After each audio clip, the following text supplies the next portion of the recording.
All right, good morning, and thank you for joining us today for an update on legislative changes to data practices and the open meeting law made during the 2024 legislative session. We'll also have a quick data practices potpourri at the end, highlighting recent questions received by our office.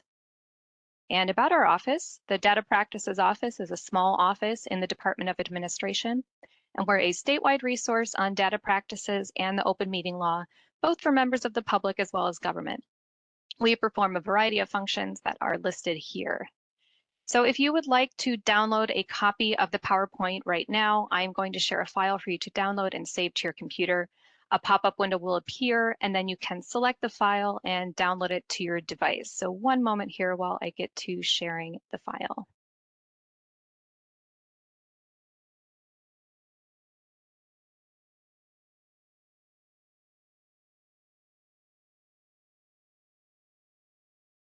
Okay. You should see a pop-up window now where you can select the file and download it to your device, and I will also share the slides again near the end of the webinar for anyone who joins late or misses the download this time around, because I know folks are still joining us. And I also know that some attendees have had issues with downloading the PowerPoint via this function in the past. You know, WebEx functionality can differ, unfortunately, for each user. So if you have issues downloading, please just visit our website. This PowerPoint is on the webinars page where you registered, and you can download a copy there. So just visit the page, scroll down to the very bottom of the webinars page. You should see a link to download under Other Data Practices webinars. Our webinar today will be quick. First, I'm going to cover data practices legislative changes from this most recent 2024 legislative session. Then I'll spend just a bit of time highlighting some recent questions the Data Practices Office has received, with some time at the end for Q&A. So for the Q&A, please feel free to send in your questions as you think of them using the Q&A panel on your screen. Just when you do that, make sure you choose all panelists so that we can be sure to see them. And you can start sending in your questions now, or you can wait until the end of the presentation. Okay, I'll begin with reviewing some of the changes the legislature made to data practices, including amendments to existing provisions, as well as the creation of some new requirements for government entities. And as we're going through these changes, I will be citing the statutory sections that have been amended or added. But if you'd like the specific citations to the session laws that made the changes, I recommend looking at the newsletter my office sent earlier this month. And if you don't receive our newsletter, you can sign up and access the archives as well by visiting our website and just select the subscribe to our newsletter box on the main page. And I will have a link to the page on our website at the very end of these slides as well. A final note, today is July 18th, 2024. Most of these changes went into effect this past July 1st. However, I will note any different effective dates that you need to know in order to comply with the law. Just another thing I want to note before I dive in is that I will not be covering all bills related to data practices that were passed in the 2024 legislative session. Many specific provisions were passed this session that may only be relevant to a very small number of you. So some examples of specific language are listed here. Again, this list is not comprehensive. So if a bill passed specific to your agency or area and you would like to talk about it, of course, please feel free to reach out and contact us. We're happy to discuss. But for today, I'm going to focus on changes that impact a large number of government entities. To kick things off, let's talk about personnel data and sharing with unions. In 2023, the legislature added language mandating data sharing with unions, and in this legislative session, they clarified that the data must be shared regardless of how it is classified under Chapter 13. So this change is intended to cover data that are classified as confidential civil investigative data under Minnesota Statute Section 13.39. So upon request from an exclusive representative, entities must share personnel data regardless of the classification to the extent necessary to conduct elections, investigate and process grievances, and implement the provisions of Chapter 179 and 179A. An additional note about this sharing with labor organizations is that there are now timeframes public employers must comply with when providing information in response to a request from a union. So if the information are relevant to contract enforcement, the entity must provide within 30 days. If the information are relevant to contract negotiation, then the entity has 60 days to provide it. State agencies may submit a request to the Commissioner of the Bureau of Mediation Services to extend these deadlines. The next law is a broad classification for data on judicial employees. Minnesota Statutes 13.991 classifies personal information on judicial branch and administrative court employees as private data. Personal information that get this classification include a residential address of a spouse, domestic partner or child, any non-judicial branch issued telephone number or email address, the name of any child of a judicial official, and the name of a child care facility or school that a child of a judicial official attends if the name of that school or facility is combined with an assertion that it is attended by the child of a judicial official. Personal information does not include publicly available information. So this law prohibits knowingly disseminating this personal information online, and it creates mechanisms for the employees to request taking down any publicly posted information. One thing I want to highlight about this new law is that it creates additional penalties for disseminating personal information, but those penalties and the penalties and remedies available under the Data Practices Act are only available to the individual if they have provided the government entity with written notification. So if you know you have personal information on judicial employees, obviously you protect that now, you treat it as private data, but you may not know that you have it, right? So once you have received this written notification, then you should be able to understand your data to determine what needs protecting. The effective date for this is August 1st, 2024, so it's not quite in place yet. If you have questions about how this classification might interact with the data that you have, please feel free to reach out to our office and we are happy to discuss further. The next change is a clarification in the Minnesota Health Records Act.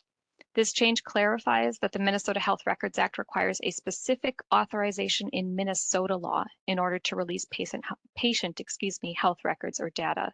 Additionally, it clarifies that the Minnesota Health Records Act is more stringent than federal law when it comes to disclosing these records. So this is a legislative response to a Supreme Court case, Minnesota Supreme Court case from 2023, Schneider versus Children's Healthcare, which held that older versions of the Health Records Act permitted disclosure of data authorized by HIPAA, and that our state law was not more stringent and therefore did not preempt HIPAA privacy rules. But with this legislative change, the language is clear that statutory authorization in Minnesota law and not federal law is now required to release these records. And just a note here that this particular change went into effect May 25th, 2024. This new provision in Minnesota Statute Section 13.95 applies to the Office of Administrative Hearings, Tax Court, and the Workers' Compensation Board of Appeals data. So first, it clarifies work product data created by the administrative courts is confidential or protected non-public. It also classifies health-related documents and data in administrative court files as private data on individuals.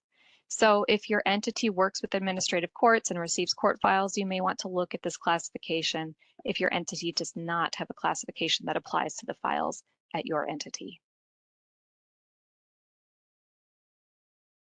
Okay, next is safe at home data.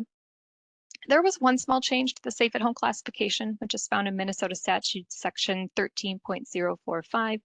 It specifies that any identity and location data on a safe at home participant that were not already classified as not public now have a private classification under the safe at home statute. So before this, the language just classified data as, quote, not otherwise classified by law.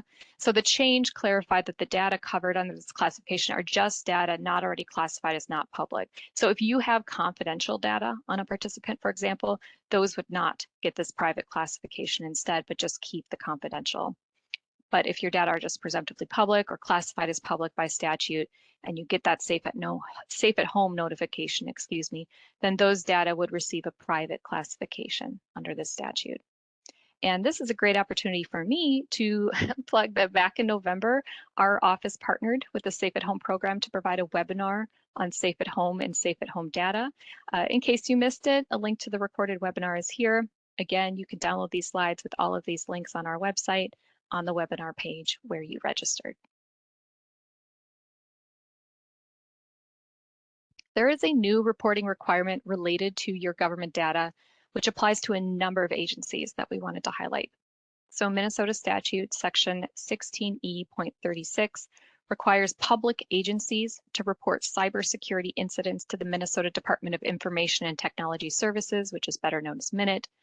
Public agencies are defined in this statute as state agencies, political subdivisions, school districts, charter schools, intermediate school districts, cooperative units, and public post-secondary education institutions. And under this statute, a cybersecurity incident is defined as, quote, an action taken through the use of an information system or network that results in an actual or potentially adverse effect on an information system, network, or the information residing therein, end quote. So this is a potentially a pretty broad reporting requirement, right? Dealing with the security of your digital government data. The statute went into effect July 1st, but reporting begins December 1st, 2024. This reporting does not replace any breach notification requirements in the Data Practices Act in section 13.055, and it does not replace any reporting requirements for state agencies on the improper access or use of not public data to the Office of Legislative Auditor, which is required under Minnesota statute section 13.911. Here's a quick look at some sharing authority that passed this legislative session that may impact a number of agencies. So first, Minnesota statute section 626.5534 provides that law enforcement agencies must provide data to the Bureau of Criminal Apprehension's Use of Force Investigations Unit or another specifically authorized entity charged with investigating an officer-involved death. There is additional language in this new statute saying that if a prosecutor does not move forward with any charges, the prosecutor's determination and any inactive investigative data must be publicly disclosed. Next, Minnesota statute section 324.15 provides that state agencies may share civil investigative data with the Office of Cannabis Management, which as part of the office's new licensing duties. So if you are a state agency, you do have authority to share confidential or protected non-public 13.39 data with this new office if needed for their licensing determinations. And next, Minnesota statute section 13.02 subdivision 3A, which is the definition of criminal justice agency, was updated to include the Minnesota National Guard this legislative session. So the statutory sharing, so any statutory sharing with criminal justice agencies now clearly includes the National Guard. Additionally, Minnesota statute section 192.67 was updated to provide for sharing of any confidential or private data on individuals that pertains to a service member of the military forces if requested by the Office of State Judge Advocate. So this is broad sharing authority. It also specifies that it includes law enforcement data, but that any data under Chapter 5B, which is the data protection for victims of violence, is not included in this sharing authority.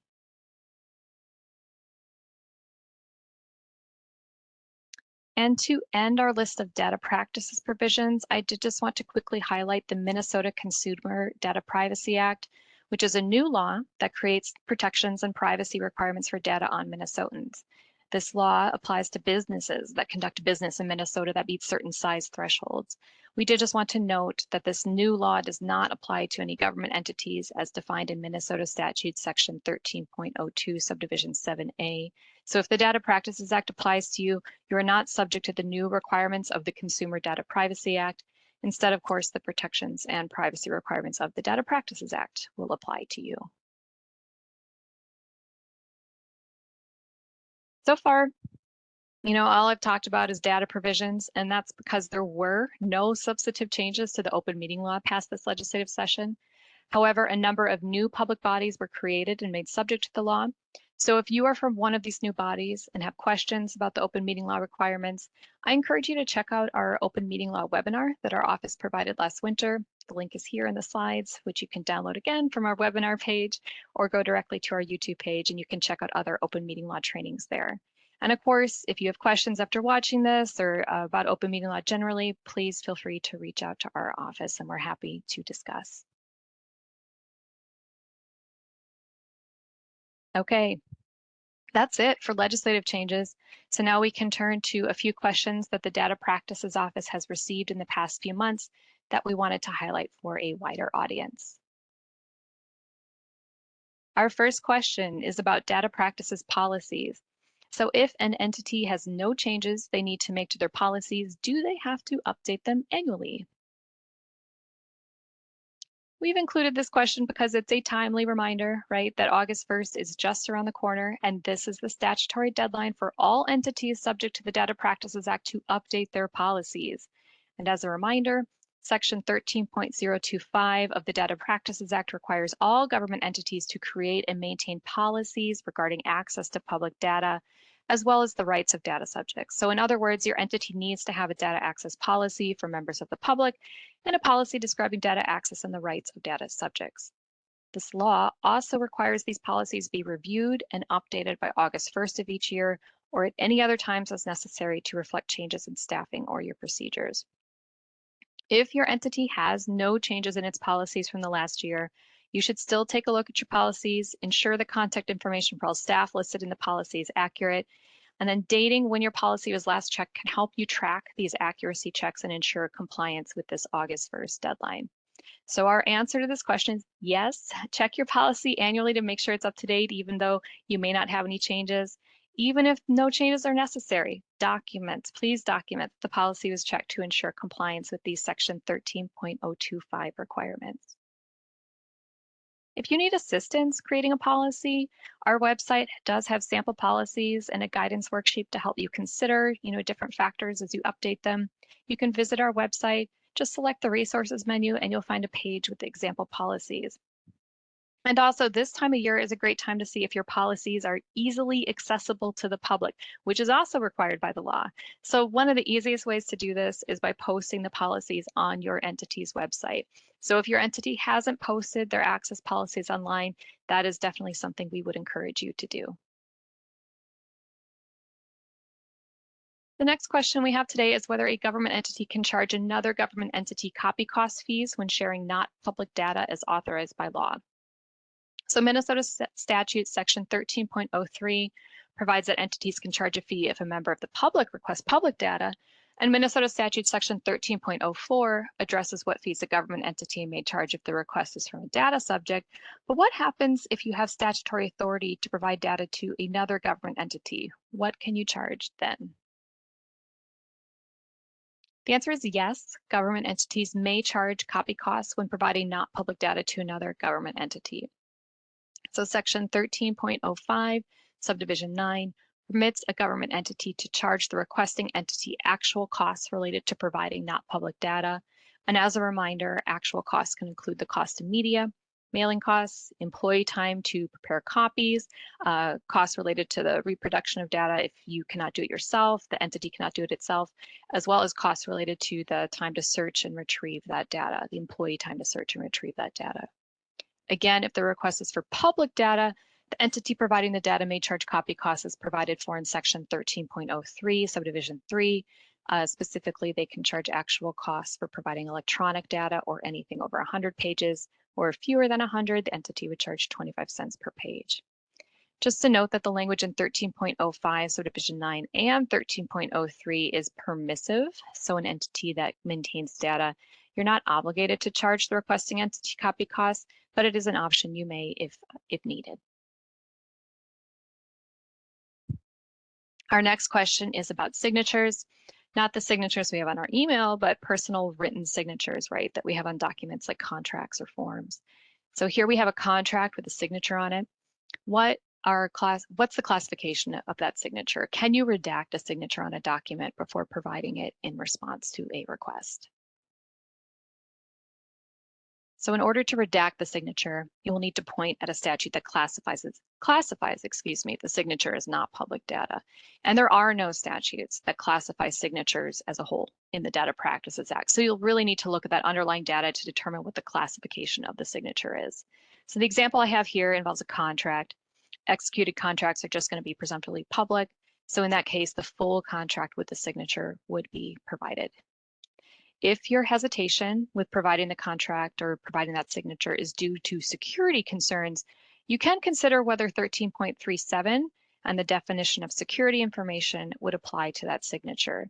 And in that statute, security information is defined as government data when that particular disclosure you are concerned about would be likely to substantially jeopardize the security of information, possessions, individuals, or property against theft, tampering, improper use, attempted escape, illegal disclosure, trespass, or physical injury. So note that this classification arises on a case-by-case basis, right? Depending on that specific request for data. So one request for data that includes a personal signature may give you concerns, rise to that definition of security information, which makes it private, but not all requests likely would. The next question is about body camera data. This entity has inactive body camera data that they would like to use for a training. So can they use the footage for training purposes? So first, a bit of background for our answer. So inactive body camera data are generally classified as private under Minnesota statute section 13.825, so division 2. Of course, there are some instances under the statute where the data become public, like when a firearm is discharged, notice is required, or when the use of force by a peace officer results in substantial bodily harm. So if the data are public under this or other triggers in 13.825, then you may use for a training without further analysis, right? Because you can use public data for any reason. But if the footage are not public and they are private under 13.825, which is most inactive body camera data, then they can only be accessed within your entity if there's a work assignment. And if you want to share private data with others, you'll either need statutory authority or informed consent from the data subjects. And this is all from Minnesota statute section 13.05 cited here. So if you have private data and do not have consent from the data subjects, you'll need to look to Minnesota statutes to find your sharing authority. So section 13.825, so division 8, notes that data may be shared with another law enforcement agency, a government entity, or a federal agency upon meeting standards for requesting access to data as provided by 13.825, subdivision 7. So turning to subdivision 7, a law enforcement agency has to have written procedures to ensure not public body-worn camera data are accessed only if authorized by the individuals listed and for a legitimate specified law enforcement purpose. So you'll need to determine whether the training you want to provide is for a legitimate specified law enforcement purpose in order for the statutory sharing to apply.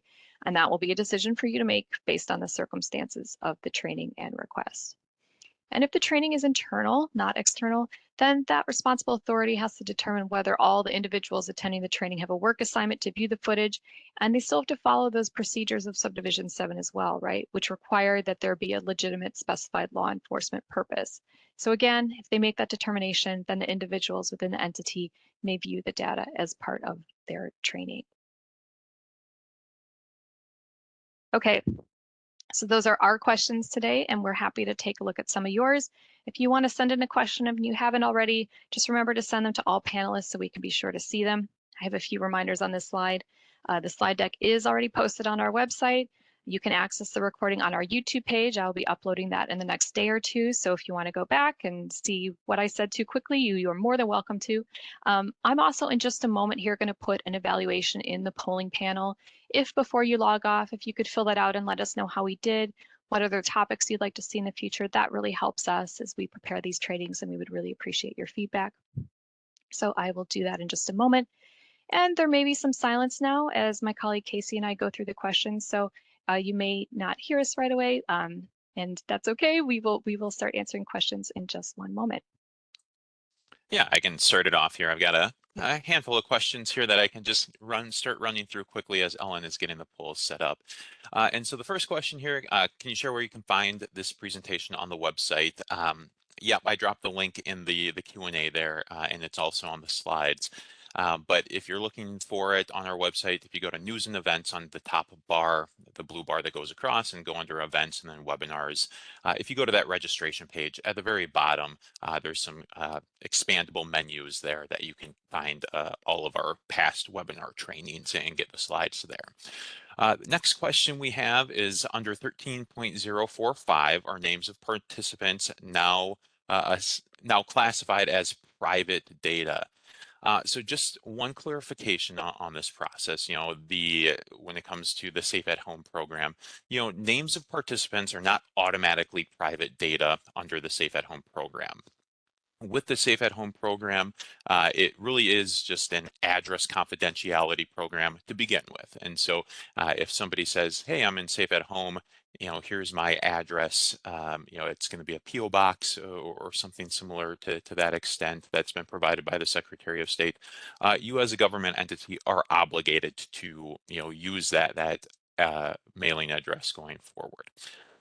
If you somehow find out the participant's actual address, their actual home location, then they might submit a notice to you. It's a specific notice. It's on a form that the Safe at Home program provides. If then they share that form with you saying, hey, I need some further protection, that's where 13.045 subdivision 3 kicks in. And then at that point, the participant's identity would now be private under 13.05 subdivision 3. So again, it's not automatically private. Really, it's just saying, hey, you have to use the address that the Secretary of State provided. But if you do get that additional notice, then you would classify that that participant's identity as private. A third question I have here very quickly is, can an entity require payment of costs before providing copies of data? Yes, an entity can require a data requester to prepay for copies before providing those copies.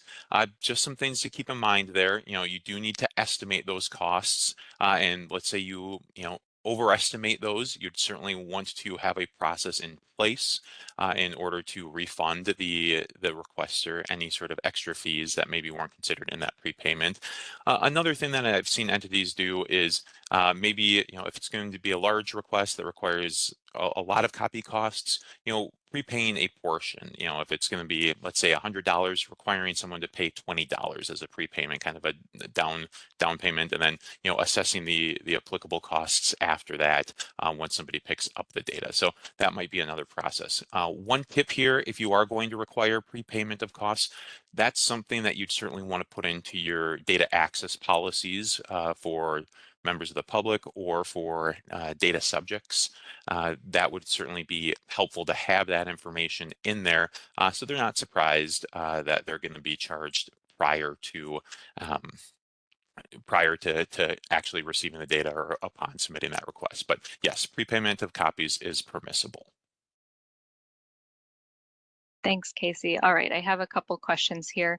So this goes to the judicial personal information. Does the statutory definition of judicial officer include administrative hearing officers, etc., or is it limited to state judicial branch officers?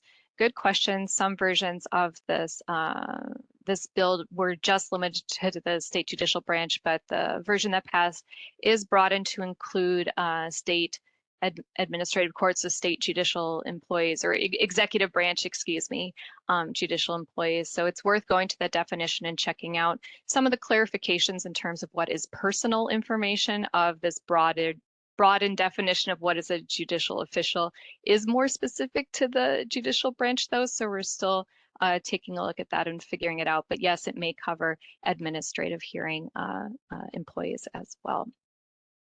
Okay, another question I had. As I understand it, the new requirements of reporting cybersecurity incidents can be separate from the requirements of a data security incident under Chapter 13. In other words, a data security incident under Chapter 13 does not always prompt this new cybersecurity requirement, correct? Yes, I would agree with that. I think they're two separate requirements with different thresholds for reporting, right? So under Chapter 13, the requirements in 13.055, there has to be this access of not public data with an intent to use it for non-governmental purposes. My understanding of this new cybersecurity incident is that, we're talking about digital versus electronic, right, government data, and that's not required under Chapter 13 for there to be a breach. And also, I think it's, and I'm not an expert here, this is brand new legislation, but it seems like it can be attempts to access that data in and of itself will be considered a cybersecurity incident requiring that reporting threshold. So I would consider those different reporting requirements that will have different definitions for us to track. I do see that it is 10:30, and that is the time that we are slotted for. If we have not responded to your question, Casey and I will make sure that we follow up and answer it. And I do just want to plug, you can ask questions during the webinar, but please feel free to reach out if something else comes up, during the course of your work. Here are all the different ways to stay in contact with us. The link to the newsletter, again, is here. You can see the legislative updates in the newsletter, which have links to the session laws. Again, we'll follow up and answer all the questions that we were not able to, but always feel free to reach out at other times. Thank you so much for attending today. We hope you have a good rest of your day.